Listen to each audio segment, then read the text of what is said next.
pessoas, bem-vindos à continuação do módulo 3. Agora vamos falar do tema 2, ou da unidade 2, que é a Era Vargas, né? A unidade essa vai falar sobre o governo de Getúlio Vargas. Muitos consideram ele como um ditador, outros consideram ele como um grande governo populista, outros consideram as duas coisas, né? Um ditador populista, se é que isso pode existir. Mas a gente vai ver que pode existir sim.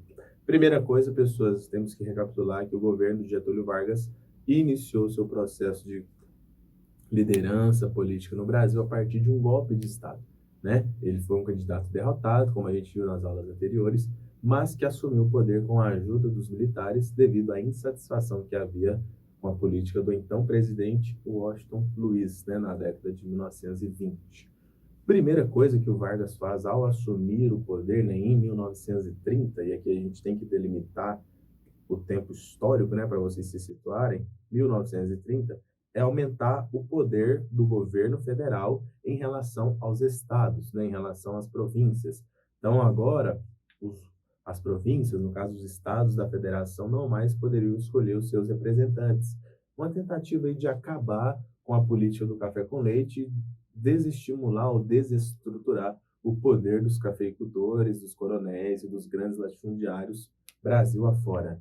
Então, a partir de agora, né, 1930, a partir deste ano, o governo federal fazia a nomeação dos interventores, né, governadores que eram nomeados pelo governo federal e iam até os estados para tomar conta dessas localidades. Tá? Isso foi uma grave política em relação às elites locais, porque desagradou essas elites, né? Fez com que essas elites não tivessem mais o seu domínio, o seu prestígio, o seu privilégio em relação à política local. Uma queda de braço que o Getúlio Vargas teve que enfrentar ao longo do seu governo. Além disso, né, ao longo de todo o seu governo, Vargas vai incentivar a indústria em detrimento da atividade agrícola. Lembrando, pessoas, que em 1929, né, nós tivemos uma grave crise econômica que assolou o mundo por conta de razões da superprodução, né? A população não conseguia consumir o que o mercado disponibilizava, fazendo com que os preços diminuíssem e, consequentemente, crise para quem tinha muita produção. O que o Getúlio Vargas fez? Em 1930, comprou o estoque de café, o excedente de café, lembrando que o café foi a nossa principal atividade econômica durante o século XIX e até o início do século XX. Vargas compra o excedente de café para fazer com que o dinheiro circulasse na economia, né? Fazer com que os grandes fazendeiros adquirissem poder aquisitivo. Quando Vargas compra esse café, para tentar diminuir o preço, ele queima, literalmente, esse excedente. Para quê? Para que não haja excedente e que as populações pudessem normalizar a produção e, consequentemente, o consumo. Getúlio Vargas preocupou-se em estimular a diversificação econômica, né? Então, a gente percebe que ao longo da história brasileira, quando você tem apenas um produto como fonte principal de renda, é naturalmente tendencioso à crise, porque você basear a sua vida econômica em apenas um produto específico, no caso o café, ou alguns países fazem com petróleo ou outros tipos de matéria-prima, é bem provável que num prazo, seja ele curto, médio ou longo, possa haver uma determinada crise. Vargas entendeu isso e procurou fazer com que houvesse diversificação econômica.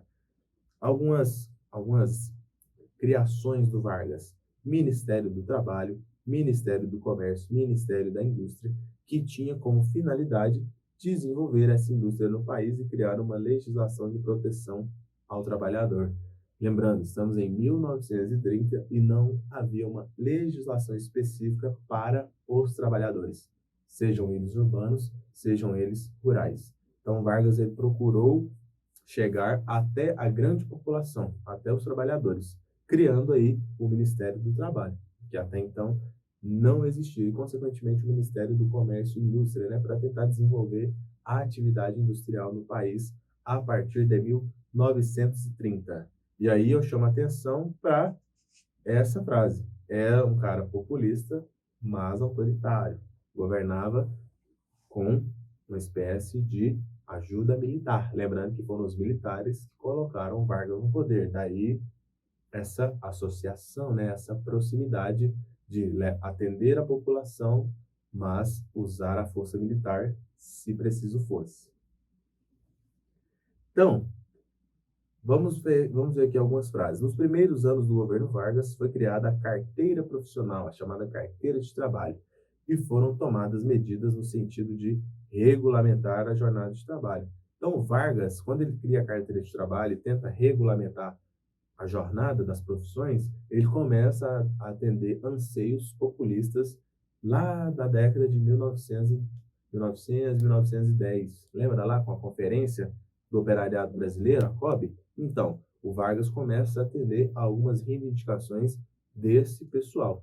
Foram criados também os institutos de aposentadoria e pensões, indenização por justa causa e o chamado seguro de vida, né? O seguro em caso de acidente de trabalho. Se você tivesse algum acidente no seu trabalho até 1930, o problema era seu, não era do seu patrão, não era do governo, muito menos de outra pessoa. Era seu, você que tinha que se virar. Vargas tentou mudar isso e conseguiu, criando alguns mecanismos para que os trabalhadores se tornassem mais protegidos em âmbitos legais, vamos dizer assim. Porém, lembra lá da nomeação de interventores nas províncias? Pois é, 2 anos depois, em 1932, no dia 9 de julho, acontece uma grande revolta em São Paulo contra essa medida de Vargas, né? Os paulistas não gostaram da nomeação do interventor na época, foram para as ruas, queriam a escrita de uma nova Constituição e, consequentemente, a retirada desse interventor e a promulgação de eleições para os próprios paulistas escolherem os seus representantes. Essa revolta foi duramente reprimida pelo governo Vargas, lembra lá, populista mais autoritário? Então, Vargas reprimiu essa revolta neste dia, no dia 9 de julho de 1932, dia que é considerado feriado, tá bom? Na cidade de São Paulo, por conta desse grande evento que ocorreu em 1932.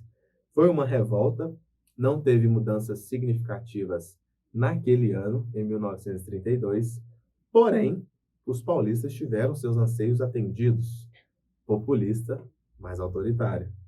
Em 1934, o Vargas escreve uma nova Constituição brasileira, atendendo a alguns desses anseios paulistas e também trocou o interventor, né? Ele foi lá, reprimiu a manifestação, muitas pessoas foram presas, etc.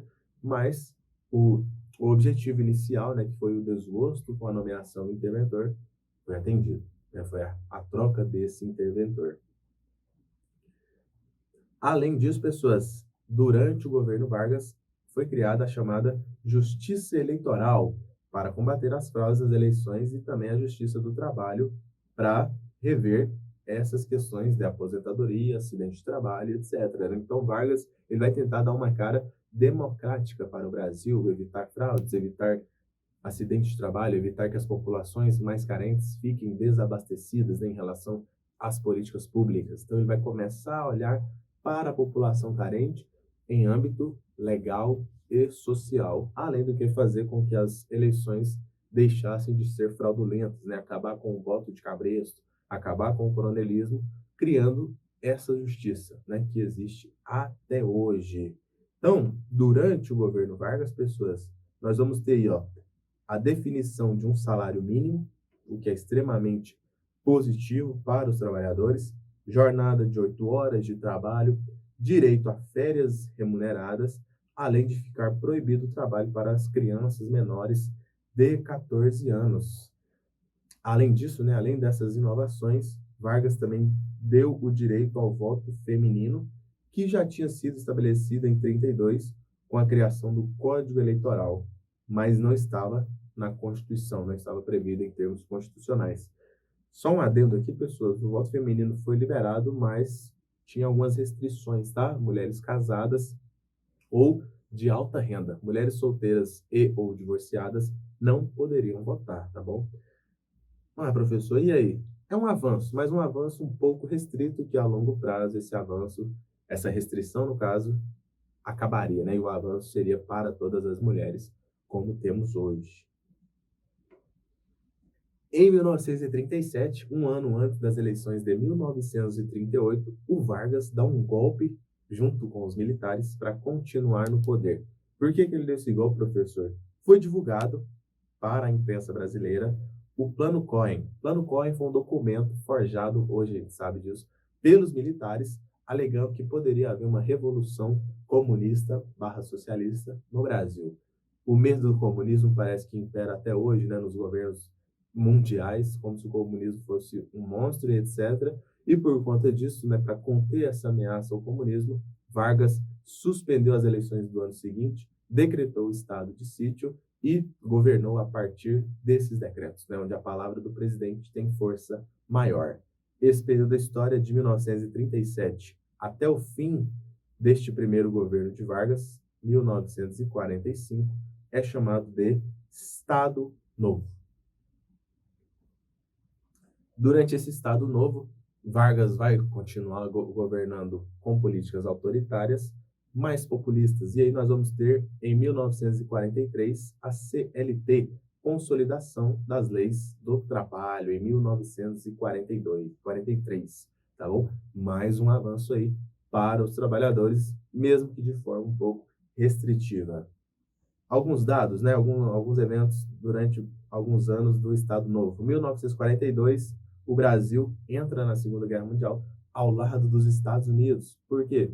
Parceiro econômico, né? Os Estados Unidos entraram e pressionaram seus parceiros econômicos a entrar também. Só um adendo aqui, pessoas, na década de 1930, né, com a sua ditadura, Vargas chegou a deportar judeus para a Alemanha, porque ele concordava com algumas políticas nazistas. Uma dessas pessoas deportada é uma cidadã chamada Olga Benário. Virou até filme, depois pesquisa, é muito interessante. Olha, pessoal, Vargas mudou de lado, a economia fala mais alto, né, pessoas? 1943, Manifesto dos Mineiros, que foi um manifesto criado pelos mineiros, que apoiaram Vargas lá em 1929, mas começaram a desagradar, a ter desavenças com o então presidente. No mesmo ano, um movimento chamado de queremista, né, alegando queremos Getúlio, né, as eleições estavam se aproximando, né, 1944, e por conta disso a população alegou que queria Getúlio, e os militares e os conservadores, os mesmos militares que ajudaram Vargas em 1929, 1930, fizeram um outro golpe de Estado e depuseram Getúlio do poder em 1945, dando fim a 15 anos de Era Vargas, né? Era Vargas que a gente pode resumir como um grande incentivo à indústria, à produção nacional, mas com algumas políticas ditatoriais, né? Como, por exemplo, a repressão em São Paulo em 1932. A gente se vê na próxima aula. Valeu!